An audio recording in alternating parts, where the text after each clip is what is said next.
వీలునామాతో జ్యోత్స్నకు దిమ్మ తిరిగే షాక్ ఇచ్చిన శివనారాయణ.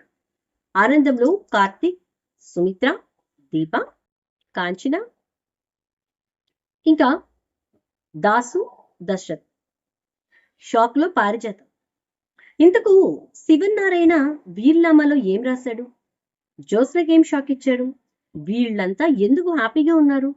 ఇదంతా కూడా వీడియోలో చూసి తెలుసుకుందాం. కార్తీక దీప్, ఇది నవవసంతం. అప్కమింగ్ ఎపిసోడ్స్ లో ఏం జరగబోతుంది అనేది ముందుగా తెలుసుకోవడానికి వీడియోని లైక్ చేసి ఛానల్ సబ్స్క్రైబ్ చేసి పక్కనే ఉన్న బెల్ ఐకాన్ లో ఆల్ ట్యాప్ చేయండి. మొత్తం మీద చూసుకున్నట్లయితే కనుక శివనారాయణ రాసినటువంటి వీలునామాలో ఏముందో తెలుసుకునే ప్రయత్నంగా పారిజాతం శ్రీధర్ని కలిసింది. శ్రీధర్ లాయర్ ఎవరైతే ఉన్నాడో ఆ లాయర్ మావయ్య గారి ద్వారానే నాకు తెలుసు కాబట్టి ఇప్పుడు నేను వెళ్ళి తన విషయం అడిగితే అతను మావయ్య గారికి చెప్తారు. ఇప్పటికే ఉండనా అన్నట్టుగా ఉన్న సంబంధం కాస్త పూర్తిగా తెగిపోతుంది కాబట్టి నన్ను వదిలేయండి అత్తగారు అని చెప్పి కార్తీక్ వాళ్ళ దగ్గరికి వెళ్ళి జరిగిన విషయం చెప్తాడు. కార్తీక్ వెంటనే ఇప్పుడు అక్కడ ఏం జరిగితే మాకెందుకు, ఎవరికి ఏం రాసుకుంటే మాకెందుకు, అసలు మాకు అనవసరమైన విషయం.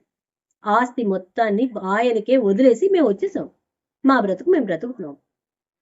ఇప్పుడు నువ్వు ప్రత్యేకంగా వచ్చి ఇదిగో ఈ ఆస్తి మొత్తాన్ని వాళ్ళకి రాస్తున్నారంట వీళ్ళకి రాస్తున్నారంట మాకు చెప్పడం వల్ల ఎటువంటి ఉపయోగం లేదు అనగానే, ఒరేయ్ నీకు అసలు విషయం అర్థమవుతోందా? నీకు పెళ్ళయింది, భార్య పిల్లలు ఉన్నారు, రేపు మాపు నీకు కొడుకు కూతురు పుడతారు. ఆ రోజు ఏంట్రా నీ పరిస్థితి అంటాడు శ్రీధర్. వెంటనే కార్తీక్, నేను నా కష్టాన్ని నమ్ముకున్నాను, నా కాళ్ల మీద నేను నిలబడి నా భార్య బిడ్డల్ని నేను పోషించుకోవాలనుకున్నాను తప్ప ఎవరో ఇచ్చిన ఆస్తులతో నేను భోగభాగ్యాలు అనుభవించాలనుకోలేదు. సో నాది కాంది నాకు రాదు, నాదైతే నా దగ్గరకు అదే వస్తుంది అని చెప్పి కార్తీక్ అంటాడు. నీలాంటి మొండిగటాన్ని అసలు ఎవరూ మార్చలేరురా అని అనగానే, ఆ విషయం నేను నీ ఆఫీస్కి వచ్చిన రోజునే అర్థమై ఉండాలి కదా మాస్టారు అని చెప్పి అంటాడు కార్తీక్. దాంతో ఇక అక్కడి నుంచి శ్రీధర్ అయితే వెళ్ళిపోతాడు. శ్రీధర్తో పాటు కాంచన కార్తీక్ తోటి, అరే మీ తాతయ్య వీలునామా రాసేసిన తర్వాత మనమేమి చేయలేమురా అని చెప్పేసి అనేసరికి, నేను ఇప్పుడు మాస్టర్కి చెప్పింది నీకు చెప్తున్నాను, మనకి ఎవరి ఆస్తిపాస్తుల గురించి అవసరం లేదు వదిలేదు అని చెప్పేసి అంటాడు కార్తీక్. ఇక దీప్ అయితే కార్తీక్ దగ్గరికి వచ్చి, మీ అమ్మ వాళ్ళు చెప్తుంది కూడా మీరు వినాలి కదా అంటుంది. ఏంటి? వాళ్ళంతా అయిపోయారు, ఇప్పుడు నువ్వు మొదలు పెట్టావా చెప్పు అని చెప్పని అంటూ ఉంటే, కావేరి కార్తీక్ దగ్గరికి వచ్చి, నాన్న నేను వెళ్తున్నాను అంటే, అలాగే చిన్నమ్మ, ఈయన ఇలాంటి ఉచిత సలహాలు ఇవ్వడానికి నిన్ను రమ్మంటే నువ్వు రాకు, అనవసరంగా నీకు తలనొప్పి, ఆ కాసేపు వెళ్ళి ప్రశాంతంగా రెస్ట్ తీసుకో అంటాడు. అలాగే నాన్న అంటూ వెళ్ళిపోతుంది ఇక కావేరి. ఈలోపు దీప చెప్పిన మాటలు గుర్తు తెచ్చుకున్న కార్తీక్ అయితే, సరే నువ్వు అంటున్నావు కదా అని చెప్పి ఇప్పుడు నేనేం చేయాలో చెప్పు అనగానే, వెళ్ళి మీ తాతయ్య గారిని అడగండి అంటుంది. దేనికి? ఎందుకు? ఆ గుమ్మంలో అడుగు పెట్టడానికే నాకు అవకాశం లేదు. పైపెచ్చు నేను గుమ్మంలో అడుగు పెడతాను అన్నా అక్కడ ఎవరు నాకు సాధారణంగా స్వాగతం పలికి లోపలికి తీసుకెళ్లేవాళ్ళు లేనే లేరు. మరి ఇంకేంటి చెప్పు అని చెప్పానంట. దాంతో ఇక ఈ గోలంతా ఎందుకు వచ్చిందని దీప సైలెంట్ అయిపోతుంది. ఇక్కడ ఇలా ఉంటే అక్కడ పారిజాతం మనసు అస్సలాగదు. తర్వాత రోజు వచ్చి లాయర్ చెప్పే విషయాన్ని వినడానికి ఆ కాసేపు ఆ కొన్ని గంటలు తను ఆగలేకపోతూ ఇబ్బంది పడిపోతూ ఉంటుంది. ఈలోపు శివనారాయణ ఇంట్లో వాళ్ళందరితో ఒకటి చెప్తారు. వీలునామా వచ్చి లాయర్ చదివిన తర్వాత ఎవరు కంగారు పడకండి, ఎవరు బెంబేలెత్తకండి, ఎందుకంటే చాలా విషయాలు బయటపడబోతున్నాయి ఈ వీలునామాతో అని చెప్పి చెప్తారు.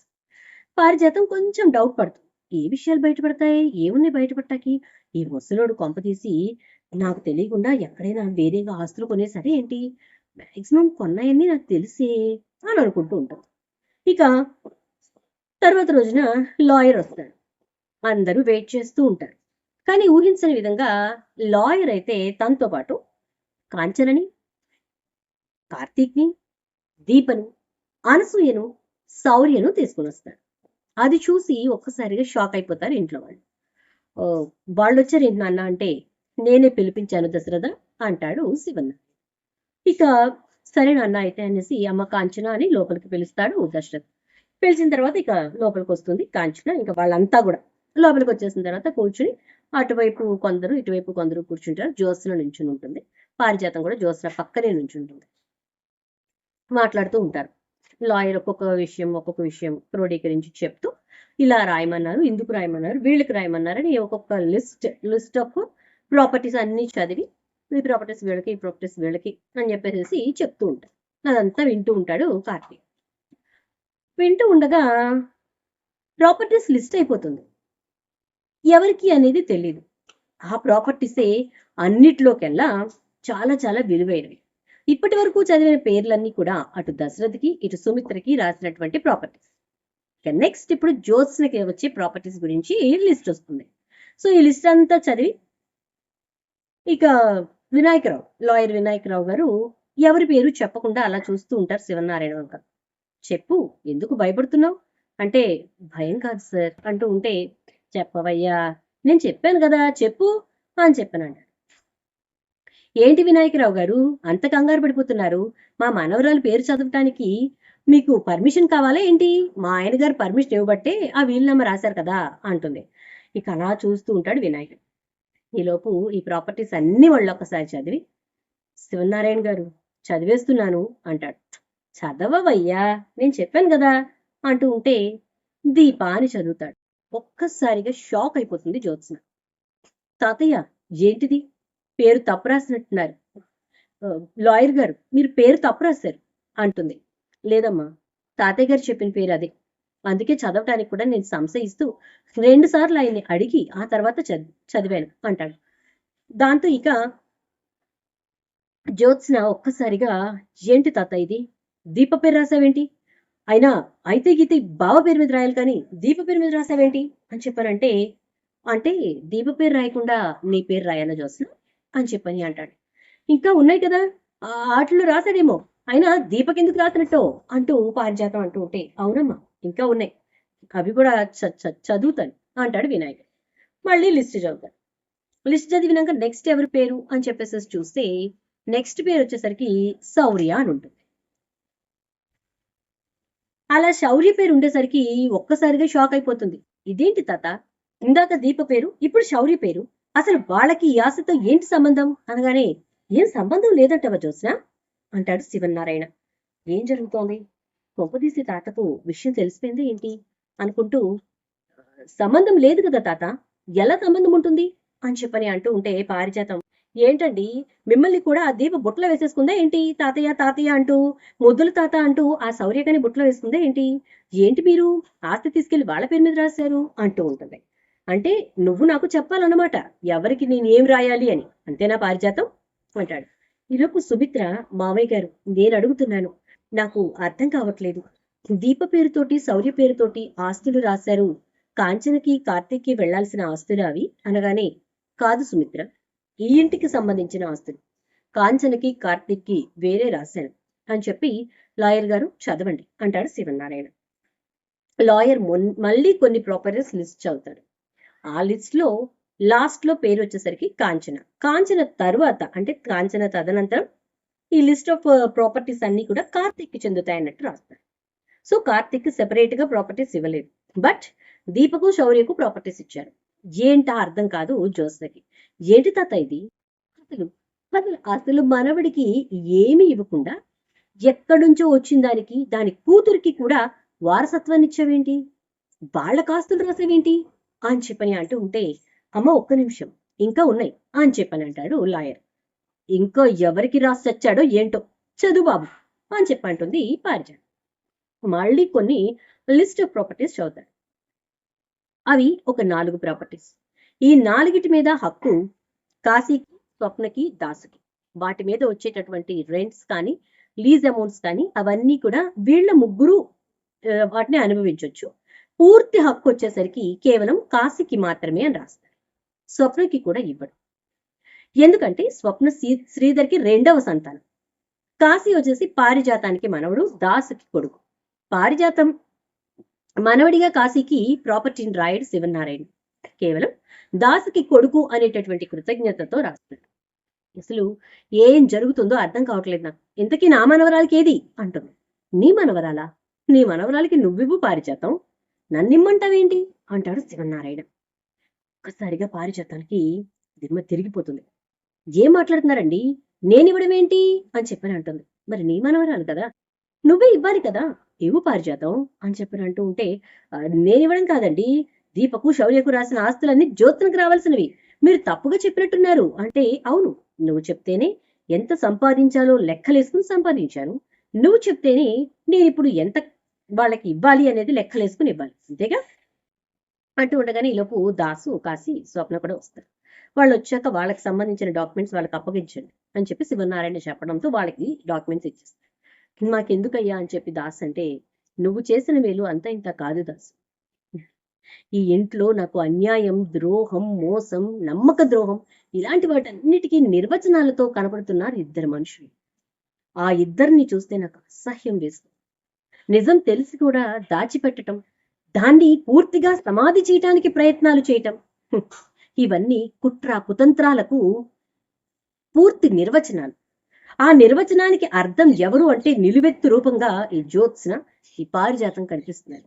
ఏ జ్యోత్స్న, నువ్వు ఈ ఇంటి వారసురాలు కాదు అనే విషయం నీకెప్పుడు తెలుసు అంటాడు శివనారాయణ. జ్యోత్స్నకి ఇంకా గుండెల్లో రాయపడిపోతుంది. అటు బావ దక్కలేదు, ఇటు ఆస్తి దక్కలేదు, వారసత్వము పోతోంది. ఏంటి నా పరిస్థితి అనుకుంటూ ఉంటుంది జ్యోత్స్న. చెప్పు జ్యోత్స్న, ఈ ఇంటికి నువ్వు వారసురాలు కాదు అనే విషయం నీకెప్పుడు తెలుసు అంట. ఈ మధ్య కాలంలోనే అని చెప్తుంది. అంటే దీప్ వచ్చిన కొత్తలో తెలిసింది నాకు అని చెప్తుంది జ్యోత్స్న. మరి ఆ విషయం ఎవరికన్నా చెప్పావా? లేదు తాత, చెప్పలేదు అంటుంది. మరి ఎందుకు చెప్పలేదు? చెప్పవలసిన బాధ్యత నీకు లేదా? మీ నాన్నమ్మ చేసింది ఒక తప్పుడు పని. ఆ పనిని సమర్థించటమే కాకుండా ఈ ఇంటి వారసురాల్ని హతమార్చాలి అనే ప్లాన్ నువ్వు చేసావే, అది చాలా చాలా ఘోరం, చాలా చాలా నేరం, చాలా చాలా పాపం. ఇంత నమ్మక ద్రోహమా? ఈ కుటుంబం నీకు మీ నాన్నమ్మకు చేసినటువంటి మేలు మర్చిపోయారా? నువ్వు ఇంటి బిడ్డకు కావు అని తెలిసి కూడా నిన్ను పూర్తిగా వాళ్ళంతా నమ్మారే అని చెప్పి నువ్వు ఆలోచించావా? ఈ ఇంటి వారసురాల్ని చంపడానికి నువ్వు మనుషుల్ని పంపించావే. ఆ రోజున నిజంగా ఆ ప్రాణం పోయి ఉంటే, ఈ ఇంటి వారసత్వం సమూలంగా నాశనం అయిపోయి ఉంటే, అదే కదా మీ నాన్నమ్మకు కావాల్సింది. పూర్తిగా అసలు శివనారాయణ వంశాన్ని మట్టు పెట్టి, శివనారాయణ వంశం మట్టు పెట్టబడిన తర్వాత ఆ సమాధుల మీద సరికొత్త భవనాలు నిర్మించుకోవాలని చెప్పి ప్లాన్ చేసింది మీ నాయనమ్మ. అందుకోసమే చిన్నప్పుడే దీపను తీసుకెళ్లి నడి రోడ్డులో వదిలేసి నిన్ను తీసుకెళ్లి నా కోడలి పక్కన పడుకోబెట్టింది. నిజం కాదా పారిజాతం అనేసరికి ఒక్కసారిగా పారిజాతం కాళ్ల కింద భూమి కంపించినంత పని అవుతుంది. షాక్ అయిపోతుంది, కంగారు పడిపోతుంది. అంతే. దాసుని చూసి, నిజం చెప్పే దాసు, ఇంకా దాచుకోవాల్సిందేముంది అంటూ ఉంటే దాసప్పు మొత్తం అందరి ముందు చెప్పేస్తాడు. సుమిత్ర విని ఏడ్చి ఏడ్చి ఏడ్చి ఏడ్చి దీపను పట్టుకుని గట్టిగా ఏడుస్తుంది. దశరథ్ అయితే దీపను చూసి, ఇలాగే నా కూతురు ఉంటుంది అనుకున్నాను, నా కూతురు నిజంగానే అలాగే ఉంది అని చెప్పేసి దశరథ్ సంతోషపడతాడు. శౌర్య పరిగెత్తుకుంటూ వచ్చి, అమ్మమ్మ అంటే ఆ అమ్మమ్మ నేనే అమ్మమ్మని అని చెప్పి సుమిత్ర శౌర్యం గట్టిగా హత్తుకుంటుంది. జ్యోత్స్న అయితే, చాలా అన్యాయం చేశావు తాత అంటూ ఉంటే, ఇప్పటికీ నిన్ను ఇంట్లో ఉంచి తప్పు చేశాను, అందుకే ఇప్పుడు ఆ తప్పు కూడా సరిదిద్దుకోవాలనుకుంటున్నాను. నువ్వు మీ నాయనమ్మ ఇంట్లోంచి బయటకు నడవండి, మర్యాద పూర్వకంగా. మీరిద్దరు బ్రతకటానికి ఊరి బయట కట్టిన అవుట్ హౌస్ ఒకటి ఉంది. కేవలం 300 గజాలలో ఒక ఇల్లు కట్టి చక్కగా ఒక పక్కకి ఎదురంతా కూడా గార్డెన్ పెట్టాను. రోజు తోట పని చేసుకోండి, తినడానికి తిండి, పని చేసి పెట్టడానికి ఒక పని మనిషి లోపల ఉంటాయి, తిని ఉండండి. ఎవరికి అపకారం చేయకండి. ఎప్పుడైనా ఇంకెప్పుడైనా ఇంకొక్కసారైనా దీపజోలికి వచ్చినట్టు కానీ, దీపను నువ్వు ఏదైనా చెయ్యాలనుకుంటున్నట్టు కానీ నాకు తెలిసిందో మరుక్షణం నీ ప్రాణాలైతే ఉండవు, జాగ్రత్త అని అంటూ, కార్తీక్ రారా అని చెప్పి కార్తీక్ని చూసి, మొత్తానికి నువ్వు మీ మరదల్నే పెళ్లి చేసుకున్నావు, ఈ ఇంటి వారసత్వాన్ని నువ్వు తిరిగి తీసుకొచ్చావు అంటూ ఉంటే, తాతయ్య నీకు మరో విషయం చెప్పాలి అంటాడు కార్తీక్. ఏంట్రా అది అంటే, చిన్నప్పుడు నేను కొలంలో కొట్టుకుపోతుంటే జ్యోత్స్న వదిలేస్తే ఒక అమ్మాయి వచ్చి నన్ను కాపాడిందని చెప్పాను కదా అంటే కార్తీక్ బాబుకి నిజం తెలిసిపోయింది అనుకుంటూ ఉంటుంది దీప. అవును చెప్పావు అనగానే, ఆ అమ్మాయి ఎవరో కాదు, నీ మనవరాలే దీప అని చెప్పనంటాడు. ఒక్కసారిగా దీప ఆనందానికి అవధులే ఉండదు. చూద్దాం మరి రాబోయే ఎపిసోడ్స్ లో ఏం జరుగుతుందో. వీడియో నచ్చితే లైక్ అయితే చేసి వీడియోని షేర్ చేయండి. అలాగే ఛానల్ మీరు ఇప్పుడే చూస్తున్నట్లయితే సబ్స్క్రైబ్ చేసుకోవడం, పక్కనే ఉన్న బెల్ ఐకాన్ లో ఆల్ ట్యాప్ చేయడం మర్చిపోకండి. అలా ఆల్ ట్యాప్ చేస్తే నేను పెట్టే ప్రతి వీడియో ఫస్ట్ మీరు చూడగలుగుతారు. అండ్ షేర్ చేయడం మర్చిపోకండి. ఇతరులు కూడా ఈ వీడియోని చూస్తారు. Thank you.